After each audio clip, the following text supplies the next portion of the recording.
Sorry, the movie is Spider-Man Across the Spider-Verse. Admittedly, Careful, a careful. strange name scheme that's a little hard to remember for old people like me. But Spider-Man Across the Spider-Verse is the sequel to 2018 Spider-Man Into the Spider-Verse. In that film, we met Miles Morales, mild-mannered student in Brooklyn who gets bit by a radioactive spider and becomes Spider-Man in a way that people don't expect, right? Because he doesn't have the traditional Peter Parker story. And in that movie, he opens up a bit of I guess a small crack into the Spider-Verse, multiverse, what have you, where a bunch of villains come out. He fights them alongside Peter B. Parker and Gwen Stacy from other universes, and then they take off, and that's the movie. Well, Across the Spider-Verse comes out 4 years later, but only 1 year and 4 months later in the film. Miles is a little older, a little taller, a little bit more rugged, and he's been Spider-Man in this whole time. And his parents have no idea, right? He couldn't possibly tell them. Classic Spider-Man conundrum, right? Like, I'm saving the world, but also have to be a student. And it's starting to show that something is wrong with Miles. Well, right around when they're starting to get into it, a multiverse opens up again. Through a strange series of events, Miles is reunited with some of his friends and some newcomers to face a surprisingly challenging foe in what is proven to be one of the most exciting films of the year and one of the most exciting animated features of the year. The movie is Spider-Man Across the Spider-Verse. Andy, what'd you think? So I wanted to talk about. I was a little skeptical going in, partially because of the runtime. It's a lot longer than the first movie. It's 2 hours 20 minutes. So I was a little skeptical of that. I had also heard some kind of hyperbolic comparisons. Like one of the things I heard before going in, that it was like the Dark Knight of Spider-Man movies, and I was like, whoa, let's calm our horses. Let's calm our horses. And I was completely blown away. I was my eyes were glued to the screen. It's a little slow in kind of the first act, but once it gets going, like I couldn't get up. I had to go to the bathroom so bad, and I was just like, there's nowhere to get up because there's so much excitement happening, and it's just like the action, the art style, the music, the drama. Like they nailed so much, and it's the first one is a masterpiece, I think, and it would be hard to live up to that, and I think they've managed to do that. And like all great sequels, they've gone beyond. They've made it bigger. Both in terms of like scale, but also story, which is a really hard thing to do. So really enjoyed it. Let's get into why. Yeah, I was really impressed with this movie. Like I told Andy I might have been a little overhyped, and even I walked away thinking like this is one of the coolest features of the year. Sony has managed to tap into something really special. Like with these movies, you have a really great character, right, in a familiar world, or great characters, I should say, really, especially after this film, like in a very familiar setting, right? Spider-Man, New York, comics, superheroes, right? A timely topic, hero movies in 2023, and a brilliant visual animated style, like that has not only like changed like how many studios are approaching these movies, but has grown on audiences who are clearly hungry for more. I really want to talk about the visuals of this movie. We can't talk about any of that before we're getting to the plot, and I want to keep it light. We're talking about the plot because I think the less you know, the better. For what is this? A 2 hour 20-minute feature. It's one of the longest. I think it's the longest big budget animated Hollywood theatrical release for an animated film ever. 2 hours 20 minutes is like insane runtime for an animated feature. And at that time, I thought, man, this feels like it's going to be too big and too complicated. Andy, did you feel that way? Did you feel like there was too much going on in Across the Spider-Verse, or were you hungry for more? Well, yes and no. There are longer sequences than I had expected. Spider-Gwen, voiced by Haley Steinfeld, gets a lot of screen time and she gets a lot of story. She actually kind of opens the film. There's a very long kind of action and emotional sequence with just her, and it to the point where I was like, is this going to be like Spider-Gwen's movie? Like it's like surprise, it's about her. And that's not what happens, but it's a pretty long intro. It's like 15, maybe 20 minutes, and then the credits, or then the opening titles hit. So there's just a lot of story, but I don't think that's a bad thing. They're really trying to give both Miles and Gwen Stacy some really just complex character arcs. And there are some pretty long action sequences, but man, when it gets going, like there's this huge chase in the middle, kind of the midpoint of the film that you can see part of in the trailers. I mean, man, once it gets going, you're just with it. It reminded me of that old hucksterism of like pay for the whole seat, but you'll only need the edge. You'll only need the edge. Yeah, big time. I definitely think like jumping into the multiverse stuff is complicated, like in superhero movies nowadays. And a lot are want to do it. I mean, in 2 weeks, we got The Flash, which is doing multiverse stuff. Most of Marvel's features are doing multiverse kind of stuff. The idea of like, new worlds and new universes where things are a little different can get messy. And I can comfortably say like Spider-Man Across the Spider-Verse manages to thread the needle perfect. It is not too complicated. It does get a little big concept, but then it like shrinks right back down to like a comfortable place in plot, right when it starts to feel too much, like by applying pressure on our characters, right? Like any good hero's journey is wont to do. Miles is much more like eyes wide open in this movie. He's getting to see a lot more and go to a lot of new places. And Gwen is not only along for the ride, but is like comfortably like second protagonist material, I think, in this feature, with a really great story. Like I actually really liked her content a lot. Combined with like a lot of good action sequences makes for a surprisingly good 2 hour 20-minute romp. Settings are a lot of fun too. Like not only are we in Brooklyn, but we're in alternate New York cities, we're on alternate Earths, alternate universes, spaces between universes, and all of that makes for like great places to not only have like visual distinction and exciting like cultural inclusion of like different aspects of humanity, which is really nice, but also have fantastic action sequences, really great work that are really busy but visually satisfying in a way like few animated films are able to pull off. I think the action is so stellar in this. Yeah, like we said we get a big action sequence at the beginning with primarily Spider-Gwen, which is really great, and there's a massive chase sequence in the middle of the film where in the trailer you see basically all the Spider-Men from all the universes trying to capture and chase Miles, and it's an incredible sequence, and it just like it's full of jokes, it's full of actions, it's full of humor, and it also serves the story. It's not just there to be there, and then we also have a couple of big climaxes. There is a kind of a subplot of a character called the Spot that we meet very early on, who's like the character that can produce holes and can kind of reach, like he puts up a hole and he can step into a house or he tries to rob an ATM at one point, and he's trying to be Miles's kind of nemesis, but he's kind of a joke, but he's someone that's slowly getting more and more powerful as the film goes on, and it's an interesting kind of subplot that we see kind of just simmer in the background.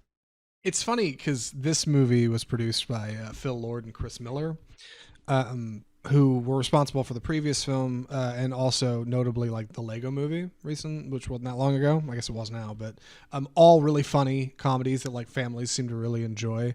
And notably, in another film they produced, the Lego Batman movie, Zach Galifianakis' Joker in that feature has the same gag as the Spot in this movie. Not that it doesn't work; it's funny twice. That he wants to be the superhero's nemesis, and the superhero's like, "You're not my nemesis. You're not that important to me at all." And they're like kind of heartbroken about it. So they're like, "Well, I'm gonna rally and do the real bad thing now, just to show you how bad I really am." Like, and I love it. Like, it makes Spot like a surprisingly fun character, voiced by Jason Schwartzman, who doesn't actually get that much time in the feature, but ends up being like a really bright Spot. Pun intended there. Yeah. I meant for that one. That was intentional. It's a good time to get into our cast. We have the return of course, Shamik Moore as Miles Morales and Haley Steinfeld as Gwen Stacy, but we have a number of newcomers that are a lot of fun. We have the great Daniel Kaluuya as Spider-Punk, who's very much in the punk like kind of stereotype, who's like British, anti-establishment, like very for like kind of from the 80s. Great characters, like you said, Jason Schwartzman as well. Issa Rae is in this as a Spider Person as well, Spider Woman, and okay, Oscar Isaac, of course, as the new hero, Miguel O'Hara, who seems to be kind of controlling or be in charge of the great multiverse and a lot of kind of overarching decisions. So a lot of new voices to just fill out the cast, and it's a lot of fun. I think this movie does a really good job of leaning on some of its older cast effectively. Like Gwen Stacy gets a ton of time in the front. Meanwhile, like some of the others, like Peter B. Parker or like the anime one, Penny Parker, from Spider-Man, like the previous Spider-Man movie, like they get a little bit of time. Peter B. Parker gets kind of shafted in this movie. he's pushed way to the background, but like I think that's fine. It doesn't hurt the plot. If anything, it gives us more time with Gwen Stacy. But more importantly, like we get this wonderful new cast of Spider people who are all fun in their own ways. Like even like Andy Samberg's I should say obnoxious like Scarlet Spider, or Issa Rae's like surprisingly charming like Spider Woman. Of course, Dana Kaluuya as Hobie Brown needs to be mentioned. He's so cool, dude. I saw one of the animators on Twitter that was like, we all knew you were gonna like this character. It's fine. Everybody can like him. he's the most likable character in the movie. He's great. Like a lot of fun. Even like Oscar Isaac's Miguel O'Hara is like really cool and unique. Like the creativity that comes from like the multiple spider people is just as exciting, I think, as the visuals in the film. Right, which is a perfect stepping point into that. We get the first film was groundbreaking in its visuals because it looked like a living comic book. It had those kind of spots and lines, and it had words pop up where you kind of needed them, and it had a lot of like let's do this again, and they would flip through the pages of the comic.